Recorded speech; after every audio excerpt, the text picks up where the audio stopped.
Awaken your shadow. The truth sets some people free. It offends everyone else. By Seth, the Red Neo, Cherupak.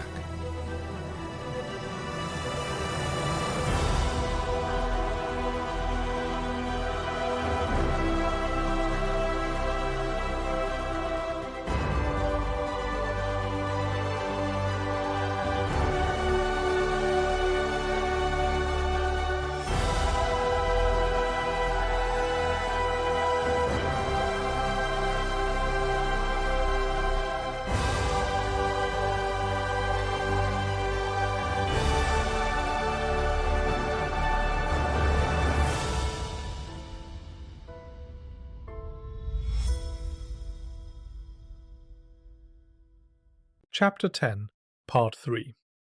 Awakening Your Divine Counselor. Awakening your divine counselor begins the moment you stop mistaking thought for sight and begin allowing truth to reach you without filtering it through the wounds that once taught you to hide. This counselor is not a mystical persona you conjure through meditation or ritual. It is the part of you that has never stopped seeing clearly, even when the rest of you refused to. It is the self that knew, long before you had language for it, that clarity is the beginning of freedom, because truth is what makes right judgment possible. You first feel this counselor rising when you begin to recognize the difference between information and revelation. Information fills the mind, revelation reorders it. Information demands interpretation. Revelation demands alignment. The ignorant self hoards, meaning the way a frightened child hoards trinkets, clutching at symbols, theories, and borrowed ideas to escape the discomfort of not knowing. But the divine counselor speaks only in the tone of what is. It does not decorate the truth, it delivers it, and in delivering it, it begins to restore order.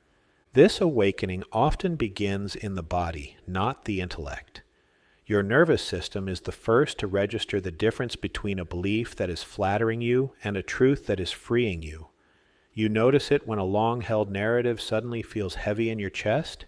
You notice it when your jaw tightens, defending a perspective your heart no longer believes. You notice it when someone's honesty stings, yet something in you relaxes because for once the words match reality. The divine counselor does not shout. It hums, and the hum is always the vibration of alignment. This is why the awakening of this self often arrives through loss, conflict, or relational pattern breaking. When your interpretations collapse under their own weight, space opens for sight. The counselor emerges not as an inner critic, but as an inner witness, calm, direct, unafraid to name the pattern beneath the story. When it speaks, it does not explain your experiences, it exposes them. It reveals why the cycles repeated, why you kept choosing the same battles, and why the ache beneath those choices never fully dissolved. Every person who begins to awaken this counselor encounters a reckoning with pride, not the flamboyant pride of arrogance, but the quiet pride of self-protection. The pride that builds masks, the pride that constructs a persona to guarantee acceptance, the pride that insists you must be someone's healer, savior, perfect partner, or flawless leader to be worthy of love. This pride is subtle because it looks like devotion, but beneath the devotion is a wound, the belief that your humanity is not enough. This is where envy slips in, not always envy of status or success, but envy of peace, envy of those who seem able to rest in their own imperfection, envy of those who do not require an audience to feel real, envy of those whose relationships bend without breaking because they do not treat love as a performance. Envy festers wherever you secretly resent the freedom others have found, because it reminds you of the freedom you have not claimed. And once envy is left unchallenged, it begins to distort judgment. It teaches you to misread freedom as carelessness, peace as naivety, and truth as a threat. The divine counselor begins to heal this only when you stop defending the version of yourself built to outrun invisibility, criticism, or rejection. Awakening this self means letting go of the identity forged in response to wounds, the identity that vowed to prove your worth through perfection, self-sacrifice, or mastery. It means allowing the truth that has pursued you for years to finally catch up to you, that love does not require a mask, that clarity is not an accusation, that being seen is not the same as being judged, and that knowledge is not a trophy to display, but a covenant to embody in the way you see, choose, and respond. This awakening becomes unmistakable when you can sit with your own shadow without rushing to interpret it away, when you can hear a partner's fear or frustration without collapsing into defensiveness or retreat, when you can feel an old wound stirring and choose curiosity instead of justification, when you can let someone else's perception touch you without immediately needing to prove your goodness or intention. These are not small acts. They are spiritual milestones. The divine counselor grows in you to the degree that you tell the truth, first to yourself, then to others. It grows when you acknowledge how envy disguised itself as discernment. It grows when you recognize how defensiveness masqueraded as moral clarity. It grows when you see how perfectionism dressed itself in the language of devotion. It grows when you can finally say, without shame, I have tried to love through the mask of who I thought I had to be. I am learning to love as who I am. This self does not reject the intuitive gifts you carry, it restores them. What once scanned for threat begins to scan for fruit. What once performed wisdom begins to practice it. What once sought signs begins to seek alignment. Your intuition sharpens as it becomes less about controlling outcomes and more about discerning what leads to peace, what restores order, and what bears fruit over time. You stop mistaking intensity for intimacy, attention for devotion, attraction for destiny. You begin to see the difference between a bond built on resonance and a bond built on rescue. And as the divine counselor awakens, your relationship patterns begin to transform. Not because you have become perfect, but because you have stopped demanding perfection in yourself and others. You no longer treat love as a test of your worth. You no longer punish your partner for the wounds inflicted by those who came before. You no longer abandon yourself to preserve an image. You no longer collapse into shame when your shadow emerges.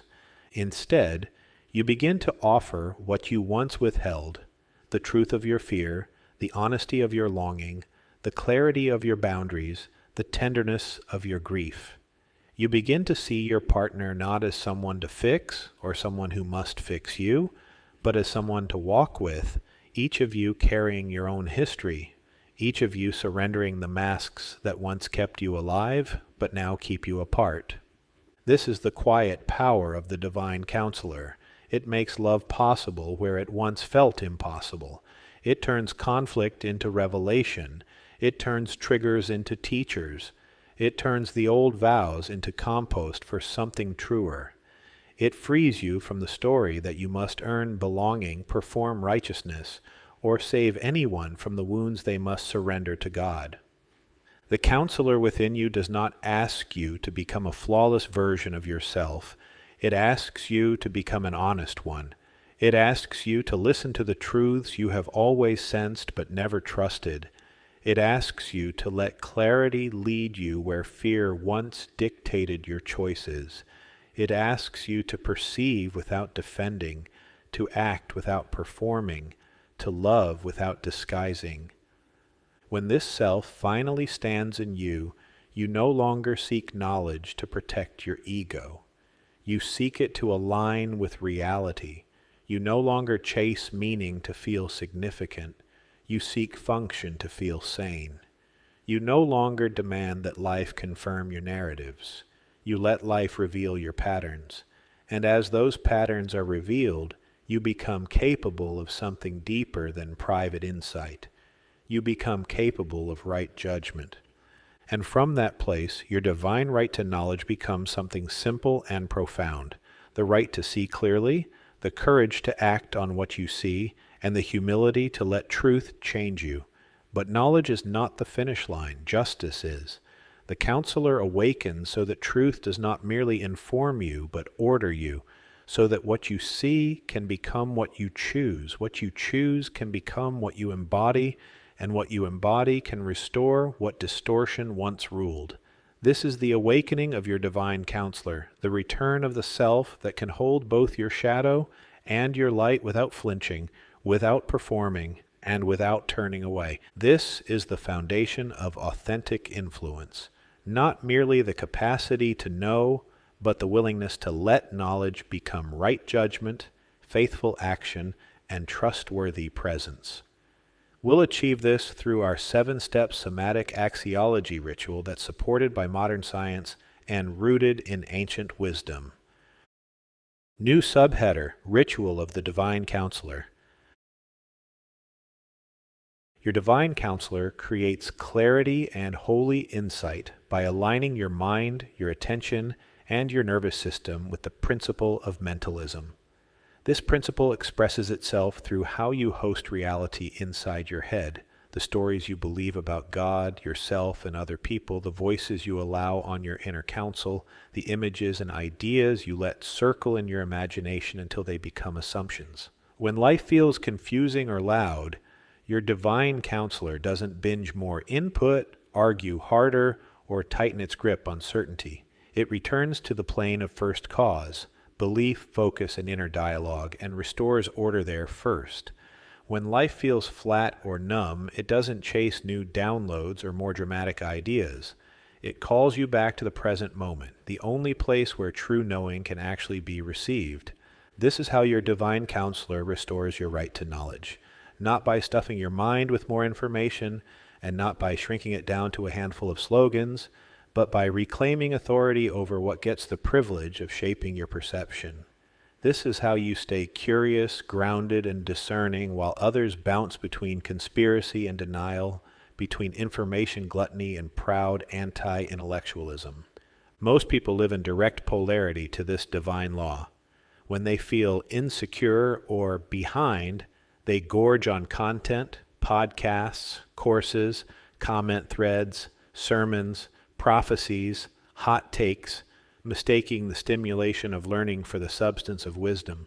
Their language swells with jargon, their bookmarks multiply, their sense of self rides on how in the know they sound, but their actual choices don't change. When they feel overwhelmed by the flood, they swing to the other side, mock overthinkers, shut down questions, and wear ignorance like a badge of loyalty or faith. They outsource thinking to a favorite guru, influencer, denomination, or ideology and call it trust.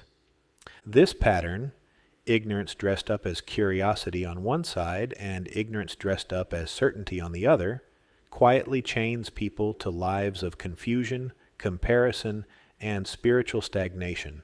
Leviathan doesn't care which way you go so long as your mind stays twisted. His favorite trick is to make you resent the clarity of others and doubt the clarity you've actually earned.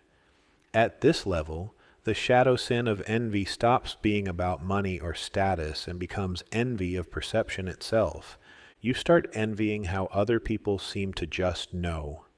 You envy their confidence in their doctrine, their download, their intuition. You envy their ability to speak with authority when your own inner world feels like static. Instead of seeking God, you quietly start seeking what they have.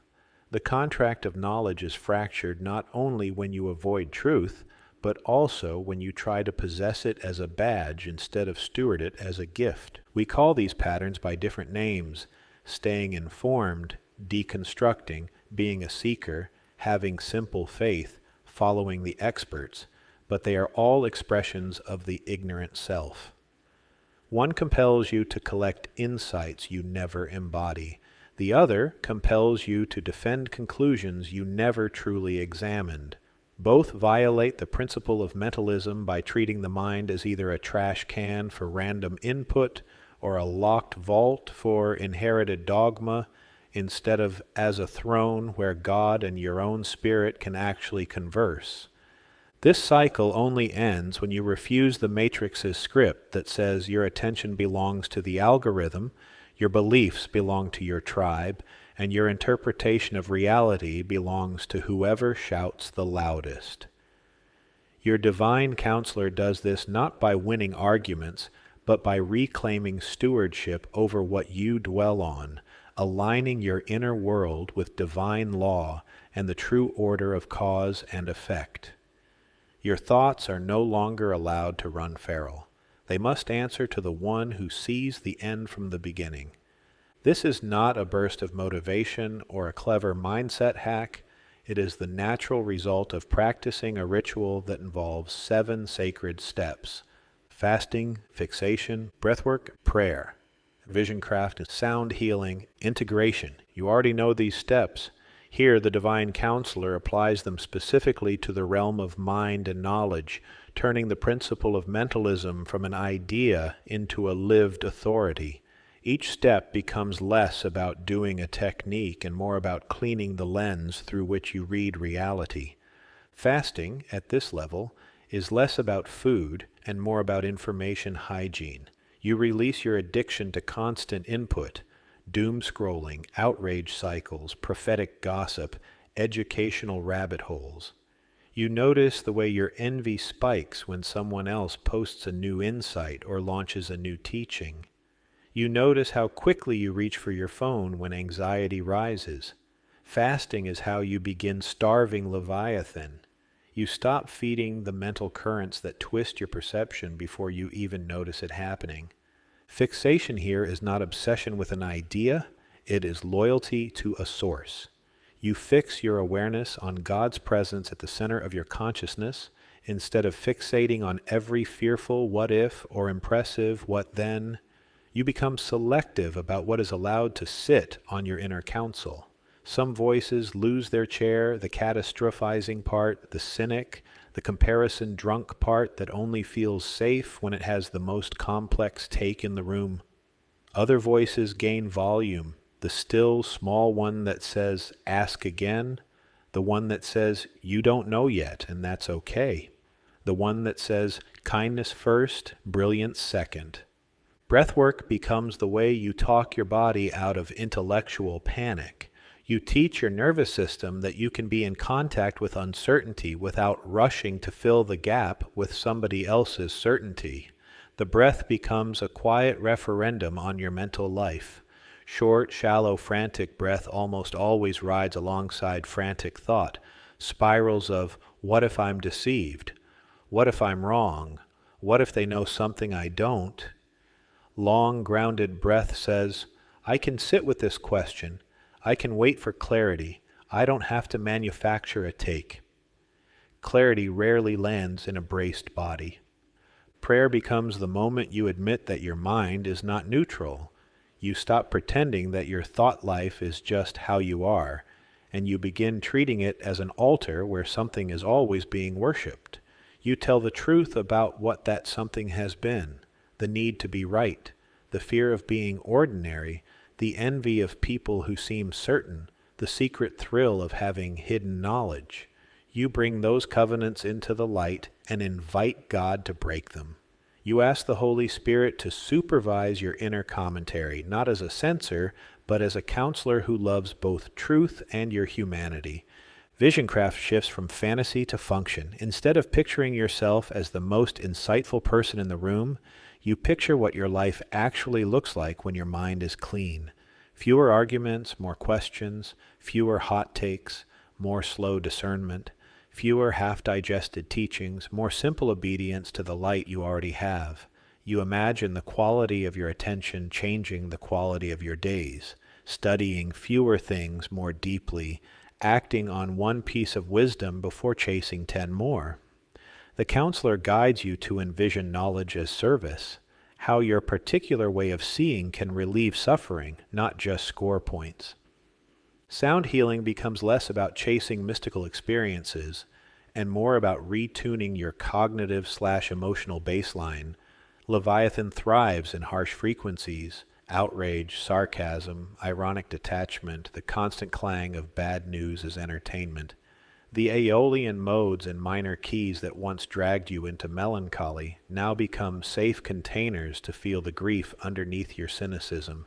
You let Scripture read aloud, honest music and simple tones wash your nervous system until your inner monologue softens enough to be edited.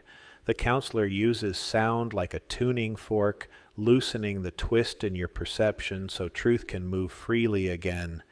An integration is where this ritual either becomes real or dissolves into spiritual tourism. At this level, the divine counselor will not let you call something wisdom until it shows up in your calendar, your conversations, your money, your relationships. You stop collecting concepts you can't find in your actual behavior. You stop quoting things you have not bled for. You start measuring knowing by fruit over time instead of by the high you feel when something sounds profound. Without this integration, even the principle of mentalism becomes another rubber chicken doctrine. The Matrix will happily sell you cheap versions of it. Your thoughts create your reality. You attract what you think about. Change your thoughts, change your life, as if cognition alone were the creator. On the religious side, the rubber chicken comes dressed as anti-intellectual dogma. Just don't question. Thinking too much is doubt. The heart knows what the head ruins. Both sides ignore the actual law. Thought does not override reality. It aims your participation in it. Faith does not demand ignorance. It demands trust in a God who is not threatened by your questions. Spiritual tourists live on the surface of this law and call it depth.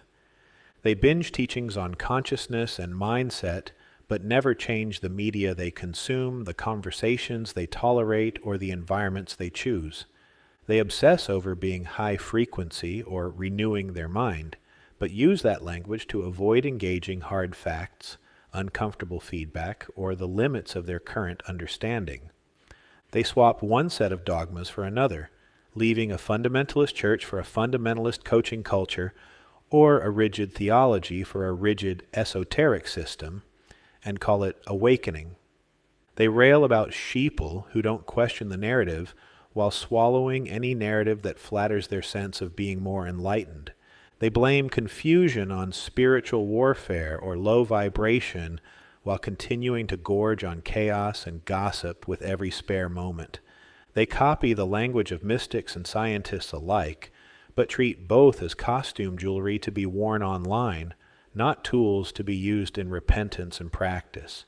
The real laws that govern mind, perception, and causation will shape you whether you believe in them or not. You don't have to believe in mindset for chronic fear to bias your choices. You don't have to believe in mentalism for your unexamined assumptions to keep recreating the same failures. Belief helps you cooperate, but alignment with law is what actually shifts your life. This is why the divine counselor is inseparable from the virtue of kindness.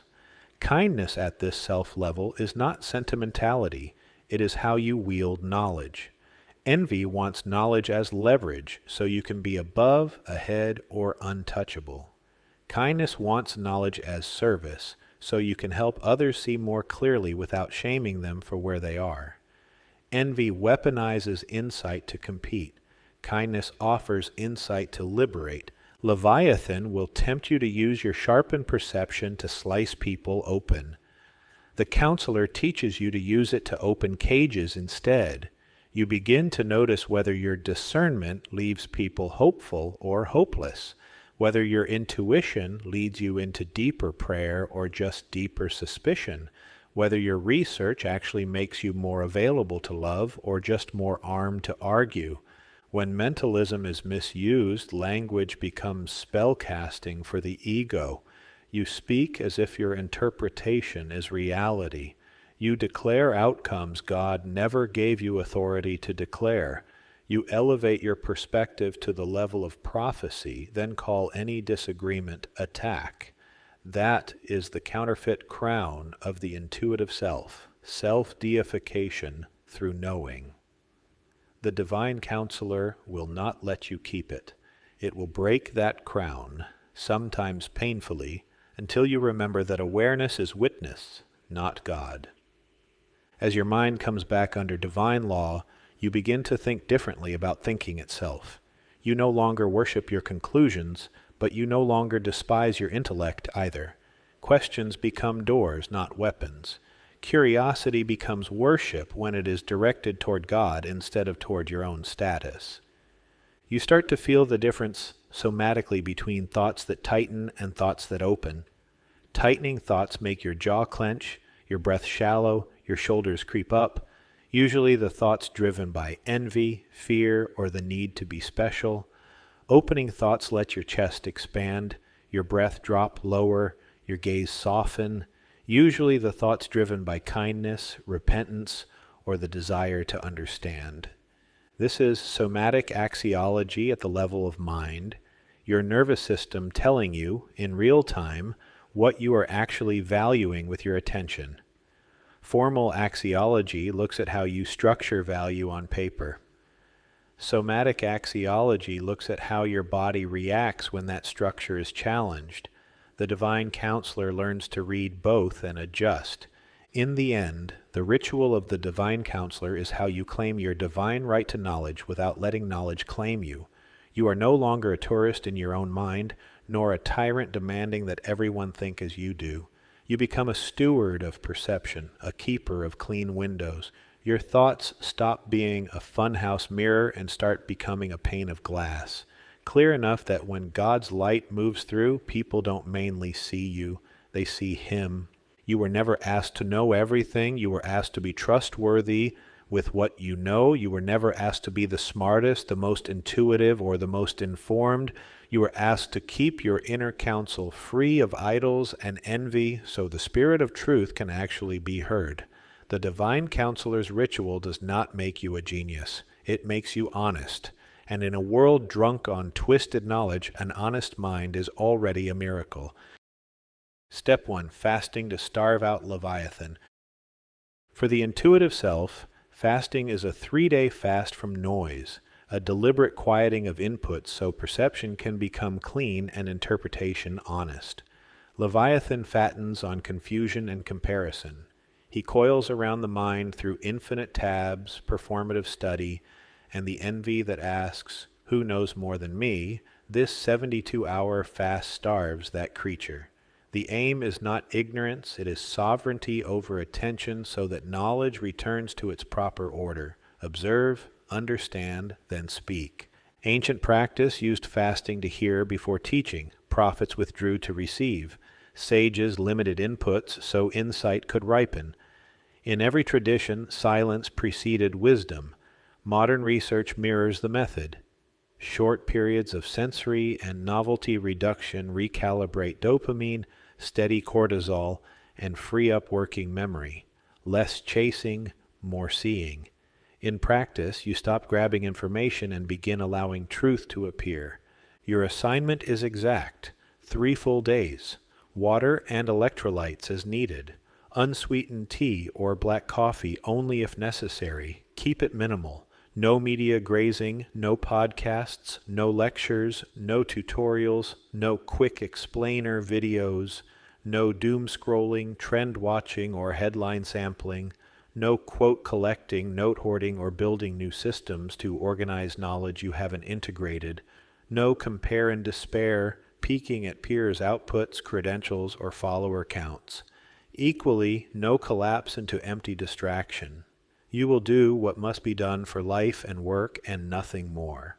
This is a fast from reactive expansion, consuming, bookmarking, arguing, asking for takes, and from panic contraction, withdrawing into cynicism, declaring nobody knows, playing dumb to avoid the cost of clarity. Under the principle of mentalism, the field within you shapes what you perceive. So you will clear the field. For 3 days, reduce inputs to primary data only, your direct experience and the materials you already possess. If a fact is required to complete a needed task, look it up once, then close the tab. Otherwise, capture questions on a single page and let them mature without chasing answers. Keep your world simple: one notebook, one pen, one capture page. If a concept keeps tugging your attention, sketch it by hand. If a problem needs thinking, walk without audio and let your eyes rest far and near. Do not explain yourself. Do not teach what you are only now perceiving. Finish ordinary duties with unhurried precision and set them down. Kindness is your virtue here.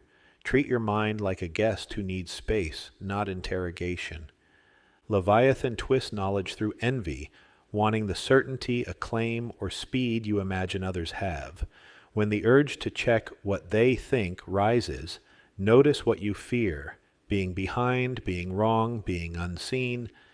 Name it and let it pass. You are not shrinking your mind. You are removing turbulence so deeper currents can be read. Expect the itch for one more thread, one more search, one more course. Smile at it. It will fade. Simple anchors help. Set 2 short windows for essential communications. Close inboxes outside them. Keep devices out of reach while you are in observation or synthesis. If you catch yourself opening a new tab reflexively, stop and write one sentence about what you are actually seeking. If the answer can wait, let it wait. If not, find it once and close the loop. Journal daily during this fast and without self-censorship. Ask your intuitive self to reveal what Leviathan is feeding on. You do this by investigating the emotions driving any impulsive thoughts or actions that come up during this fast. Love: who am I here to serve? Joy: what makes me happy? Peace: what am I most grateful for right now? You will know the fast is working when questions feel richer and fewer, when your attention returns to the thing in front of you, and when thinking grows quiet enough to notice pattern and proportion. The envy that scans for other minds will ease. The kindness that lets your own mind speak will grow. Insight begins to gather where noise once lived. When the 72 hours end, re-enter without a binge. Clean water, a small, simple meal. Resist the compulsion to catch up on everything you missed. Choose one inquiry that remained after the quiet, consult one trusted source or primary text, and take one small action from what you now see. Knowledge is a contract. Mentalism governs its terms. As within, so perceived; as perceived, so understood. Step 2. Fixation to invoke Archangel Jophiel. Fasting cleared the noise. Fixation fills the space with presence. Fixation is the practice of resting your awareness on one point, internal or external. Fasting cleared the mental static. Fixation fills that space with the presence of kindness, the virtue of Archangel Jophiel, as God's divine counter to Leviathan's sin of envy. You are not trying to force insight or chase a vision. You are giving your intuitive self a clear center so it can receive truth instead of grasping for what you think you lack. You are not trying to be more intuitive. You are not trying to make your mind quiet or your impressions special. Fixation teaches your intuitive self what it feels like to stay present with what is actually here without comparing, competing, or collapsing into confusion. It gives your perception a home. You can fix on a point in your body, or, if that feels difficult at first, on a simple point in the external world. A point in your body is best because that is where your intuitive self lives, in the third eye center, in the realm of your need for clarity, insight, and justice. But you may begin wherever your nervous system can settle.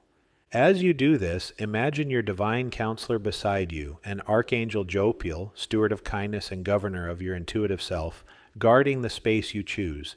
Envy distorts your perception. Kindness clears it. Jophiel's presence is not a spectacle. It is a gentle light you agree to sit under. Here's the practice. Sit or stand in a way that feels upright yet relaxed. Let your shoulders soften. Unclench your jaw. Let the muscles around your eyes loosen. Let your breath move naturally. Choose one point.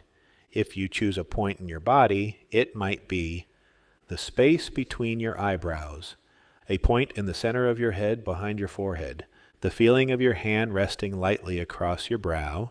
If you choose a point in the external world, it might be a small mark on the wall at eye level, the edge of a book or frame, the steady flame of a candle. Pick one. Do not look for a better one. Fixation is about staying. If you wish, you can whisper a simple line as you begin. Jophiel, stand with me as I return my attention to this one point. Help me stay. Let your awareness rest on that point, not the idea of it, the real sensation in your brow or the simple seeing of the spot in front of you. When your mind wanders, notice that it wandered and gently return attention to the point. That is the practice. You do not need to chase meanings, decode symbols, or judge your impressions.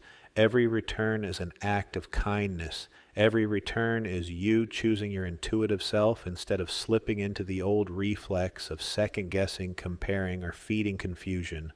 Hold this vision without attaching a story, judgment, or analysis to it. If thoughts arise like, I should be seeing more, this is pointless, I'm missing something, or other people get this better than I do, let them pass like clouds across the sky of your awareness. Notice them, let them go, return. At first, fixation may feel foggy, restless, or strangely blank. That is normal. Your system has been conditioned to search outside itself for answers, envying other people's certainty, copying their maps, or drowning in information. That is how Leviathan keeps your mind tangled. Fixation begins to reverse that pattern by teaching you to hold a single point until the water clears on its own. Set a timer for 2 or 3 minutes the first time you practice. When that feels more natural, extend it to 5 minutes. You can use fixation during fasting or any time you feel mentally overloaded, indecisive, scattered by too much input, or tempted to compare your path to someone else's. The sign that fixation is beginning to work is subtle, a small but real sense that you can remain with your own awareness without demanding answers from it. Stillness begins to feel less like a blank screen and more like a quiet room where truth can arrive when it's ready.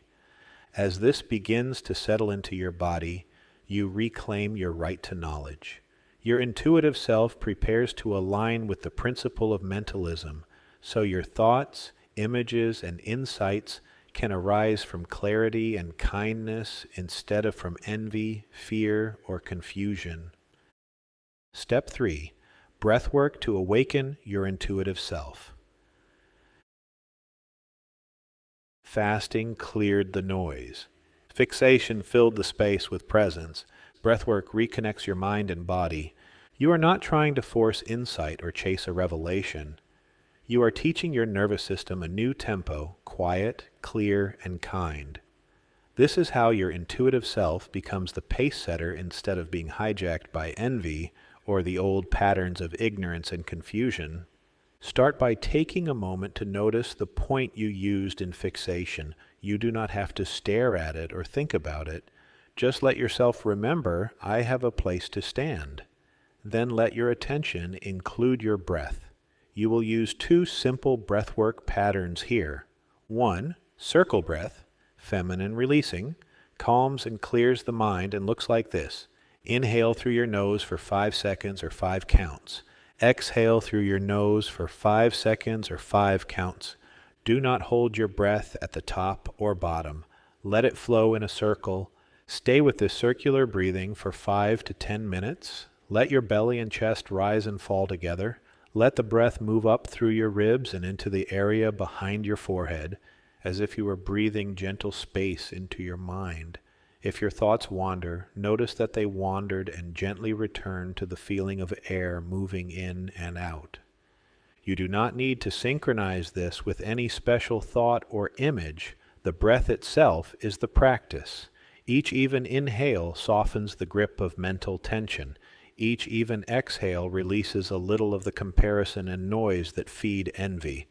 Over time, this simple pattern trains your heart and lungs to move together in coherence. Your system learns that clarity is not something you steal from others.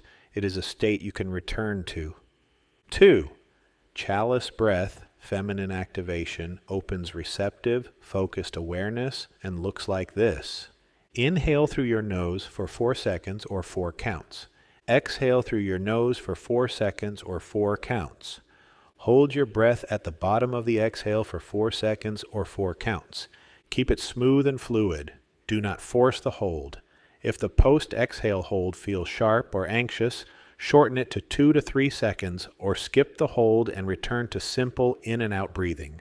Stay with this pattern for 2 to 5 minutes. Let your upper chest and brow area soften as you breathe. Let the breath move as if you were filling and emptying a small cup of light behind your forehead. If your mind wanders, notice that it wandered and gently return to the feeling of air moving in and out. You do not need to synchronize this with any special question or vision. The breath itself is the practice. Each circle breath clears the mental water. Each chalice breath invites kindness and quiet, knowing to rise from beneath the surface. Over time, these simple patterns train your nervous system to treat insight as something that arrives when you are kind and present, not when you strain or compare. You may feel restless at first. You may catch yourself trying to rush the counts, analyze the experience, or drift back into shallow chest and throat breathing. You may notice the urge to judge yourself for not seeing enough or not getting it. That is normal. When you notice it, soften and begin the pattern again from wherever you are. Every time you return, you are strengthening your intuitive self. You can use this breath work during fasting, after fixation, or on its own whenever you feel mentally overloaded, indecisive, foggy, or pulled into comparing your path to someone else's. If you practice it after fixation, you may find it helpful to briefly feel your fixation point at the start of each session. Then let the breath and that point share your attention. The sign that it is working is simple. Your body feels a little quieter in a good way.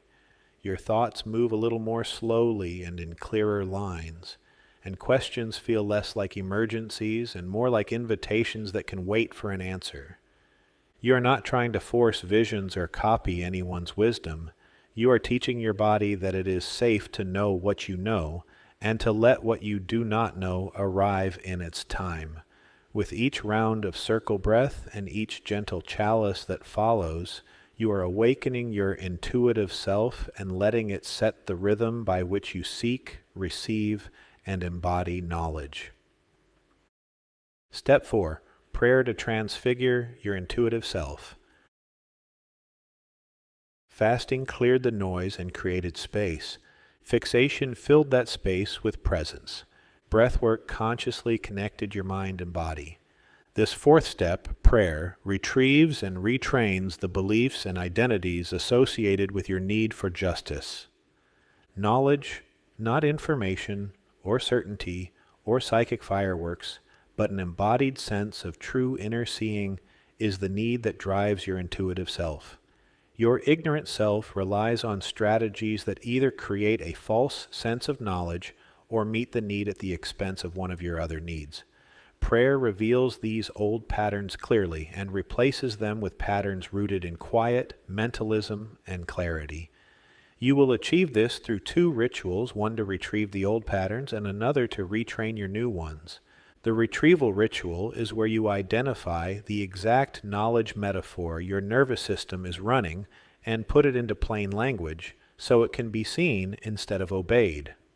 The retraining ritual is where you keep the old metaphor acknowledged, then practice a new one using a 3-part script paired with breath so the new model becomes your default through repetition. In Chapter 4, we discussed why positive affirmations fail.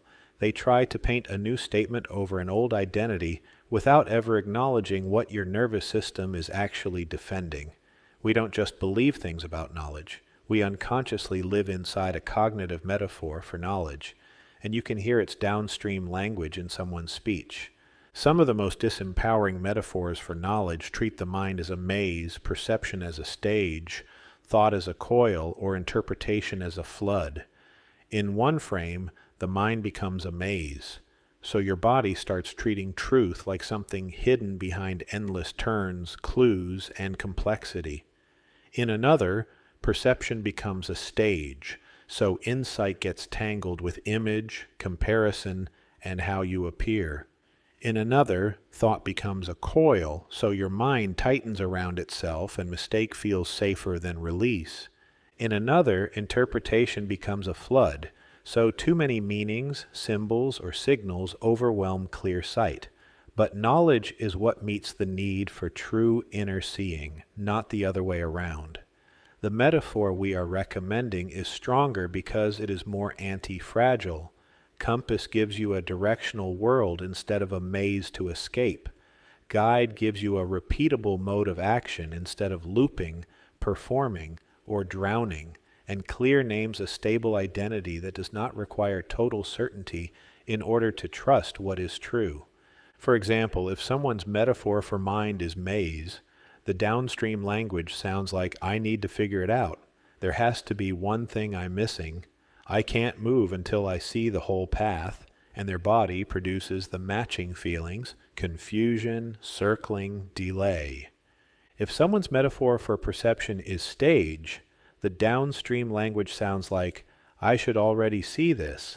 If someone else sees more than I do, I'm behind. I don't want to look stupid. And the feeling downstream is comparison that turns seeing into performance. If someone's metaphor for thought is coil, the downstream language sounds like, I keep running this over. If I stop thinking, I'll miss something. I need to keep working this out. And their nervous system treats release like danger. If someone's metaphor for interpretation is flood, the downstream language sounds like, everything feels loaded. There are too many signals. I can't tell what matters. And their body treats ambiguity like overwhelm instead of information. The point is simple. These spoken phrases aren't the root. They're the surface language produced by the deeper metaphor. Beliefs and feelings form underneath that metaphor automatically, and behavior follows. That is what makes the healthier metaphor more anti-fragile than the weaker ones. Maze fails when more complexity does not create more truth. Stage fails when seeing becomes performance instead of perception. Coil fails when analysis tightens but does not clarify. Flood fails when excess meaning drowns clear sight. But compass to guide to clear can metabolize uncertainty without losing direction because it gives you an anti-fragile world, a repeatable behavior, and a stable identity all at once. Listen for the most common cognitive metaphors people have for knowledge, which include mind as maze, perception as stage, thought as coil, interpretation as flood, information as authority, certainty as fortress, knowledge as rank, guidance as something outside you, insight as something to chase, not knowing as exposure. It is important to understand that your logical mind may immediately resist these and say, I don't really think of knowledge that way. Do not let that answer lead. Your left brain is often more interested in sounding reasonable than revealing the truth. The goal here is not to be clever. The goal is to be honest. So do not ask only, what do I say I believe? Ask, what do my words, actions, and repeated results keep revealing? Your conscious explanation may hide the pattern, but your downstream language will expose it. If your language keeps sounding lost, I need to figure it out. There has to be one thing I'm missing. I can't move until I see the whole path. And your actions revolve around circling, second-guessing, or delaying until everything is mapped. The deeper metaphor is likely maze. If your language keeps sounding comparative, I should already see this. If someone else sees more than I do, I'm behind. I don't want to look stupid. And your actions revolve around self-measuring, image management, or turning perception into a performance. The deeper metaphor is likely stage. If your language keeps sounding tight, I keep running this over. If I stop thinking, I'll miss something. I need to keep working this out. And your actions revolve around looping, mental constriction, or overanalysis that never resolves. The deeper metaphor is likely coil. If your language keeps sounding flooded, everything feels loaded. There are too many signals. I can't tell what matters. And your actions revolve around overreading, interpretive overwhelm, or drowning in meanings instead of seeing clearly. The deeper metaphor is likely flood. The secret is to distrust the first rationalization and let the evidence tell the truth. Your body, your language, your habits, and your recurring outcomes will usually reveal the real metaphor faster than your conscious story will. The metaphor is the root. What you say, do, fear, and keep recreating are its derivatives. Do not analyze these yet. Simply notice which metaphor your body defaults to. If one frame makes your brow tighten, circle it. If two apply, circle both. This is the old metaphor we will retrieve in the first ritual and retrain in the second. If you try to speak or embrace a new model while the old knowledge metaphor is still in place, the two collide inside your body and create a feeling of unease or impostorship. One part of you says, "This is who I am now." Another part says, "No, this is how we stay safe." The result is an inner fight you can only sustain by sheer willpower, and willpower always runs out. Identity scripts work because they don't argue with the old metaphor. They name it, honor what it was trying to do, and then retrain it into a better one. Prayer in this step follows that same pattern. Retrieval ritual. Sit in stillness. Let your awareness rest on the point you used for fixation. Let a few slow breaths soften the muscles around your eyes. Then bring to mind a moment when you feel confused, uncertain, or less than, where your mind grasps for answers, compares itself to someone else, or fears that you're not seeing what others can see. As you hold that moment in awareness, ask one question, not to your thinking mind, but to the place in your body where confusion lives. What did I learn I had to do in order to feel informed, safe, or capable in moments like this? Do not search for an answer. Let your body tell the truth your mind has been rationalizing. Then ask a second question. What do I believe will happen if I don't do that?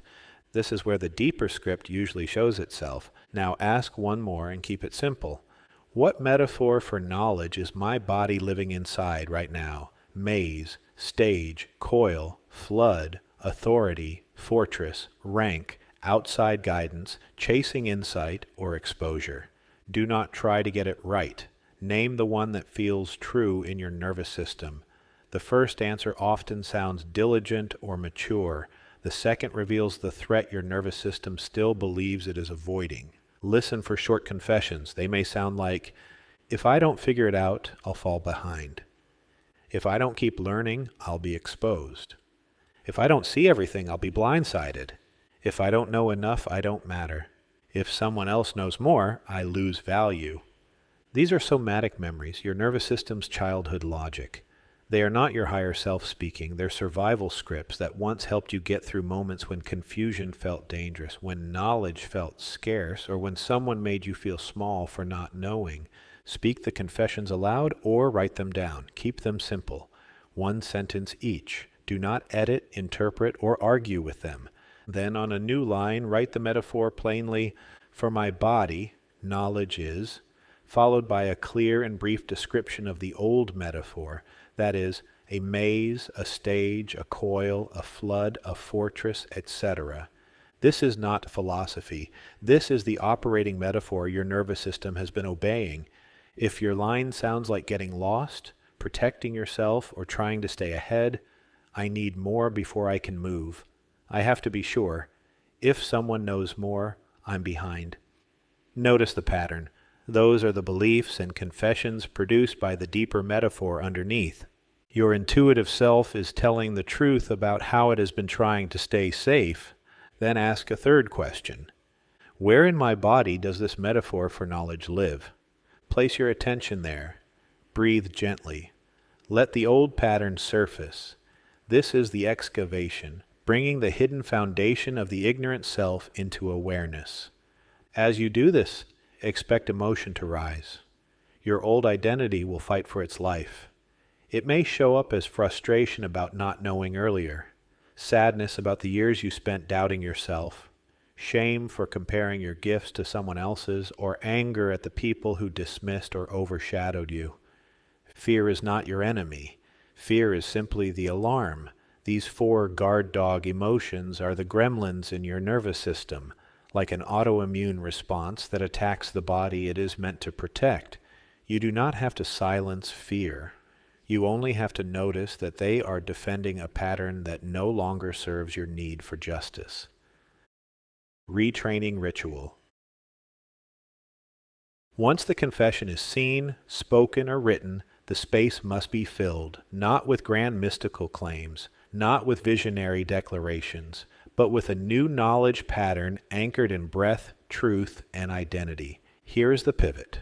We are not only changing what you say about knowledge, we are retraining the metaphor of knowledge your nervous system has been living inside. This is where prayer becomes an identity script. Use this three-part structure. First, acknowledge your old model for knowledge with a statement like this: I once lived as if knowledge, followed by a statement acknowledging the lived language and strategy that came from your old metaphor for knowledge. Second, follow this acknowledgement with a declaration of your new model for knowledge with a statement like this: Now I define knowledge as, followed by a clear statement of the healthier lived language that flows from your new metaphor for knowledge. Finally, anchor your new truth to an identity, action, and benefit. So today, I choose to, followed by a statement of a simple action you'll take every day to reinforce the new model. The important distinction here is that your script does not usually need to name the metaphor directly. The metaphor is the root frame your nervous system is living inside. The script is the lived language that comes out of that frame, what you have been saying, fearing, assuming, and practicing because that metaphor was running underneath it. Example: I once lived as if I had to know everything, stay ahead, and never miss a signal in order to be safe, as if uncertainty meant failure or exposure.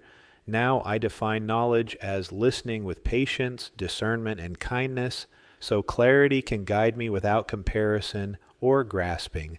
So today I choose presence over pressure and guidance over accumulation through this divine ritual to awaken my divine counselor. Notice that this does not erase the old belief. It names it, honors the role it played, and then assigns a higher truth and a new behavior. You are not pretending you never thought this way. You are continuing the story with a different main character, your intuitive self, under the care of your divine counselor. Now speak your new script aloud for 3 slow breaths. Inhale as you remember the new model. Exhale as you release the old model.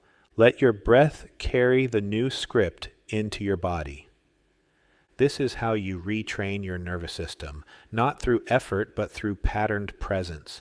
Each time you repeat a script like this, you give your system a new reference point. Over time, your default mode network and your perceptual reflexes begin to defend your clarity instead of your fear. And by placing your awareness on your fixation point again, feel the center of your brow soften. Let a slow, gentle inhale through the nose and soft exhale through the mouth close your prayer with clarity and kindness. This is how your intuitive self begins to transfigure, by clearing the old knowledge strategy through honest retrieval and excavation, and by installing a new one through intentional, breath-carried identity. This is how you transfigure your ignorant self into your divine counselor. Step 5. Vision craft to align your divine counselor. Fasting cleared the noise. Fixation filled the space with presence.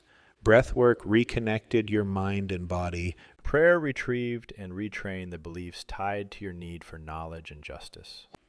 Visioncraft gives your charismatic self an identity that aligns with the divine principle of polarity. You are not chasing meanings or decoding signs. You are letting your imagination rehearse what it feels like to live as someone who sees clearly, someone who can separate intuition from interpretation, signal from story, and function from meaning. This is how you move from confusion into influence. Visioncraft is spiritual play. It is not about accuracy. It is about giving your nervous system a vivid picture of your divine messenger in motion, clear, steady, discerning, and emotionally sober.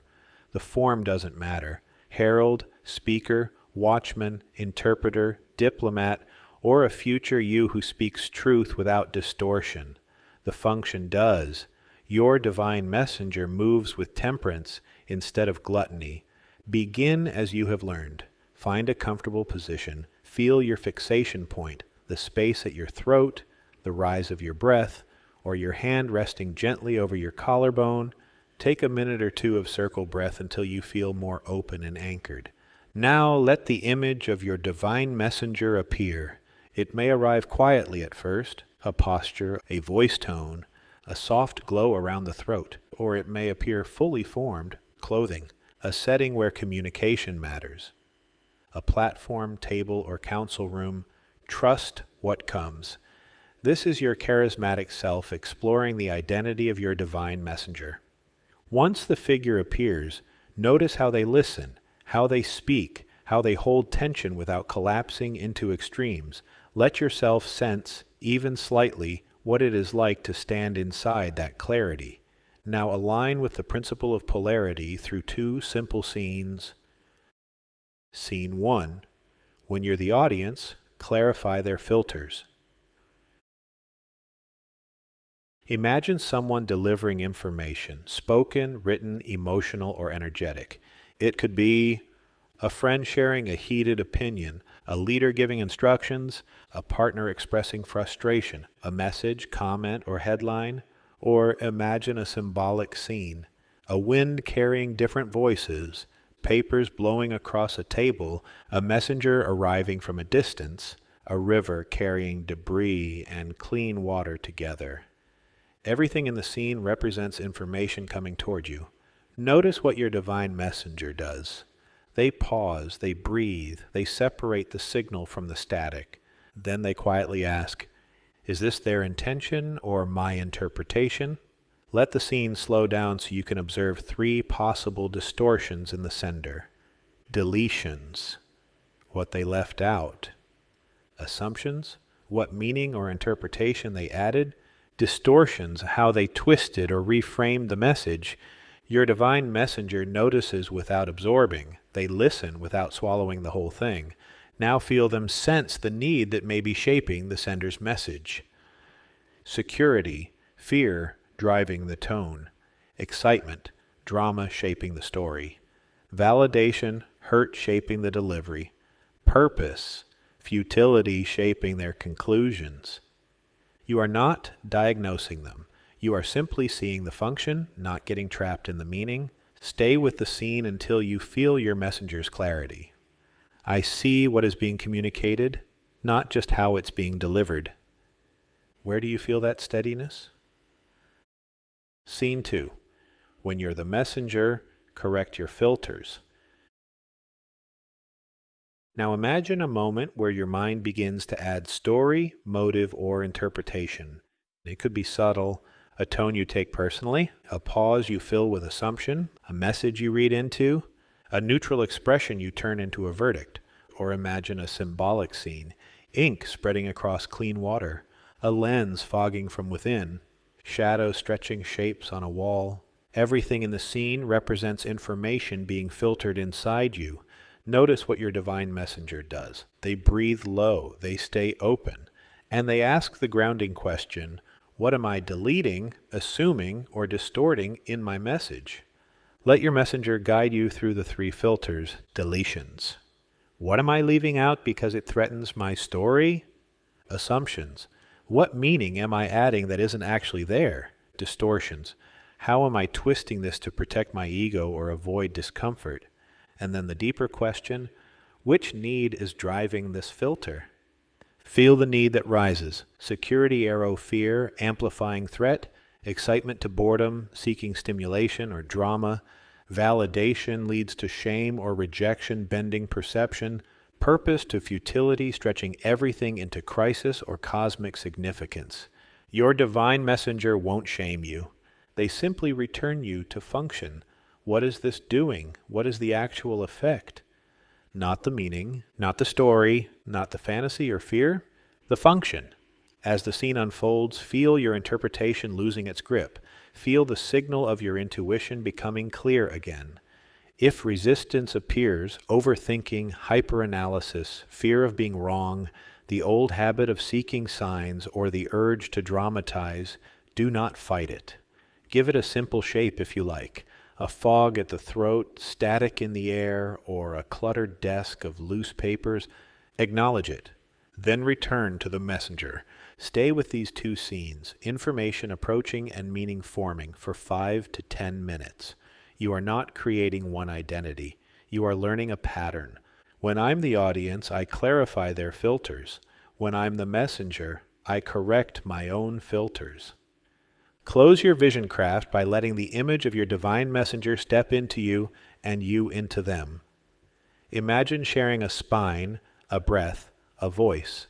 You might quietly say, I see clearly, I speak clearly, my voice moves with truth. Then open your eyes, feel your fixation point once more, and notice even the smallest shift. More clarity, more steadiness, more integrity in how you take in and give out information. You do not have to believe every part of the vision. Your task is to breathe and rehearse who you are becoming. Over time, your charismatic self will recognize the divine messenger not as fantasy, but as its mature form, able to receive without distortion and communicate without confusion. This is vision craft, aligning your inner imagery with the principle of polarity so your need for validation is met from the inside out. Step 6. Sound healing to quicken your divine counselor. Fasting cleared the noise, fixation filled the space with presence, breathwork reconnected your mind and body, prayer retrieved and retrained the beliefs tied to your need for justice. Vision craft gave your intuitive self an identity aligned with the principle of mentalism. Sound healing quickens that identity within your body. This is how you tune your physical instrument so it can actually hold the signal of your divine counselor. You are not trying to induce visions or chase a mystical high. You are teaching your nervous system what quiet, kind clarity feels like so your new identity has a stable home in your brow and nervous system. Sound is one of our most ancient and intuitive healing tools. It bypasses cognition and drops directly into your tissues, breath, and bones. When paired with simple, unhurried movement, sound becomes a tuning fork that recalibrates your whole perceptual field. For the intuitive self, sound must be spacious, soft, and sober. This is not the moment for ecstatic chanting or dramatic crescendos. This is the moment for kindness, perception without pressure, for letting your body know you are safe enough to know what you know and to not know what you don't, without comparison or panic.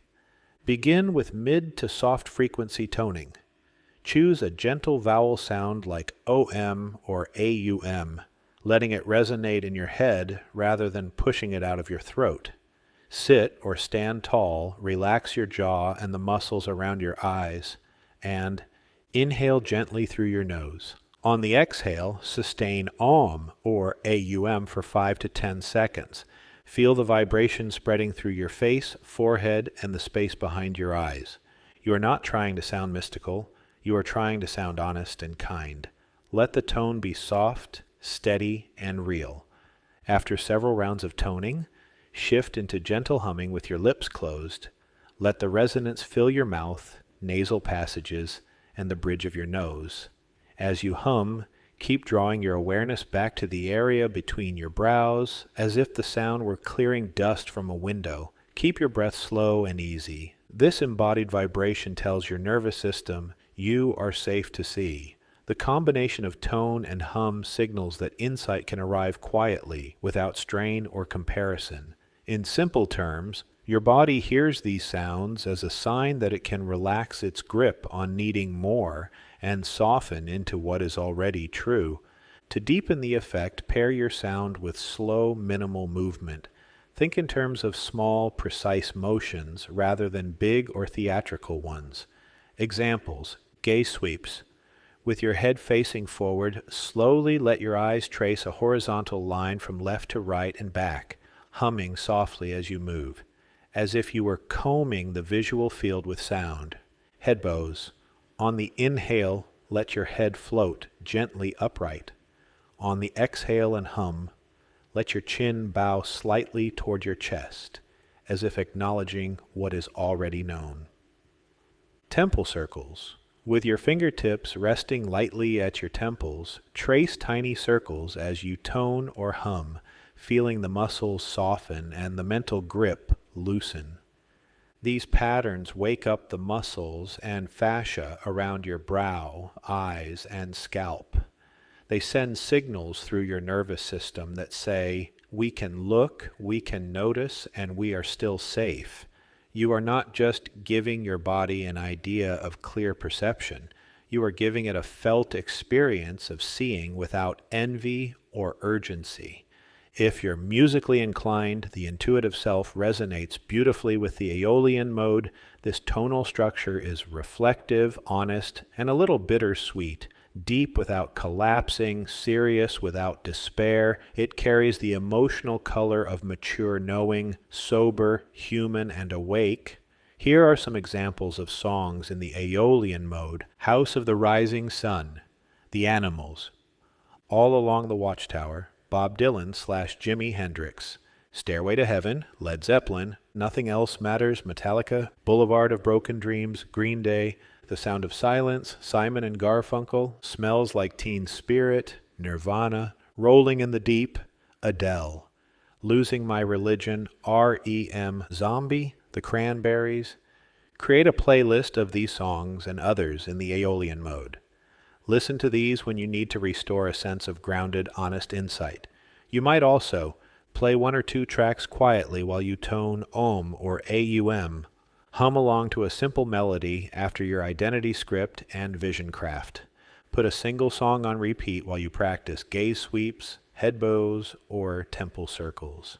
Even a simple Aeolian chord or riff can stabilize your frequency and reinforce a somatic sense of clear, unhurried knowing. When you complete your sound healing session, lie back or sit supported with your spine at rest, one hand over your heart and one resting lightly over your brow, and pause for 1 to 2 minutes. Feel gravity holding your whole body. Let your breath return to its natural pace. Let the vibrations settle. Notice how your mind feels a little quieter, your vision a little softer, and your questions a little less urgent. This is how your intuitive self becomes a trustworthy counselor for your other selves. Regulating your perceptual field restores balance across your inner ecosystem. Sound can feel powerful, and that's welcome, but feeling powerful is not the aim.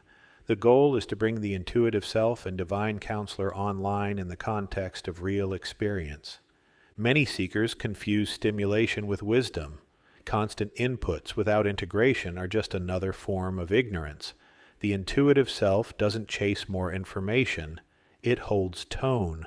The clearer your inner frequency, the less hijackable your perception. This is the pivot from fascination to embodiment, from internal coherence to external discernment. In the next and final step, you'll complete the circuit through embodied action.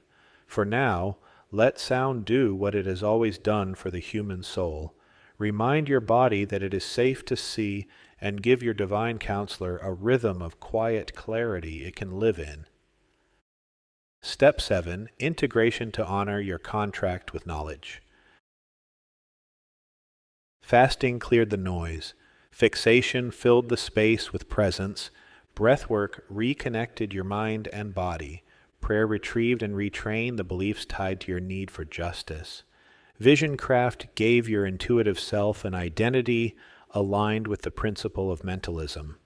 Sound healing quickened that identity within your body. Integration turns your new identity into actions that honor your contract with knowledge and create real wisdom in your life. Everything you have done in this ritual so far has prepared you for this step. Integration is not about becoming the smartest person in the room, collecting credentials, or hoarding information. It is about honoring your contract with knowledge, the sacred agreement to use your attention, perception, and understanding in a way that serves reality rather than your insecurity. Knowledge, in this frame, is not trivia or certainty. It is clear seeing in service of life. Knowledge has two forms, awareness and application. You are always engaged in one or both of these. Every page you skim, every conclusion you jump to, every assumption you make is an interpretation.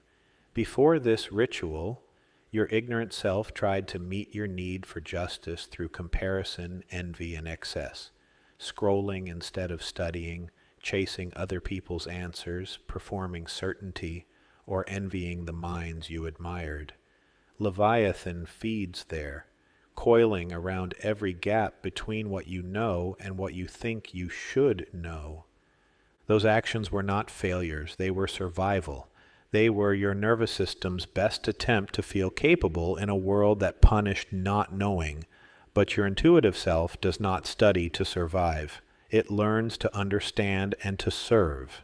Integration means that every small mental action you take is chosen, not compulsive, designed, not inherited, grounded in kindness instead of hijacked by envy. You stop trying to catch up with other people's minds and start cultivating your own. This is not about achieving big intellectual goals, focusing only on the book, the degree, the finished framework, or the brand of your ideas creates pressure, comparison, and delay. Goals live in the external world, the world of effects. They are useful but fragile. They depend on timing, platforms, mentors, and other people's responses. Habits live in the internal world, the world of causes. They shape identity. They rewire your nervous system. They make clarity inevitable. When you build habits that support your need for justice, the goals take care of themselves. Even if a specific plan is delayed or changes shape, your habits continue generating discernment, confidence, and depth. This is the structural side of integration, tiny, daily actions that slowly shift the whole direction of your mind over time. But the deeper practice is what you might call kind knowing, the habit of enjoying the process of learning and perceiving, instead of using knowledge to prove that you are enough. When you fall in love with the process, rather than clinging to being right, being first, or being admired, you win even when you discover you were wrong. The habits remain. They keep compounding. They keep feeding your wisdom.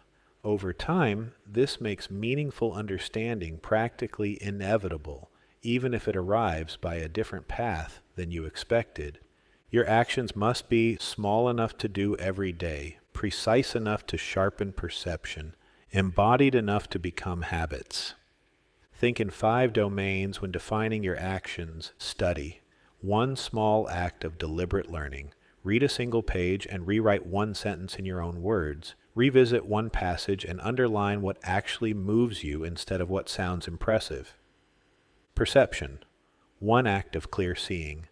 Name 3 concrete facts about a situation before you interpret it, or write one simple sentence that begins, "What is actually happening here is." Discernment. One act of mental hygiene. Verify a claim before you repeat it. Pause before you share something inflammatory. Ask, what else could be true when your story hardens? Inner dialogue. One moment of redirecting comparison into curiosity. When you feel envy, quietly ask, what do I admire in them, and what desire in me is this pointing to? Treat admiration as a compass, not a verdict. Contribution, one act of sharing knowledge with kindness. Explain something clearly to someone who asked. Send a resource without superiority. Leave one note, checklist, or system that makes life easier for a future you or someone in your care. Choose one habit from one domain to begin. Don't try to fix your whole life or master your entire field at once.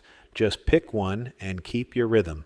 Remember also that a habit only becomes part of your identity when it is paired with a state.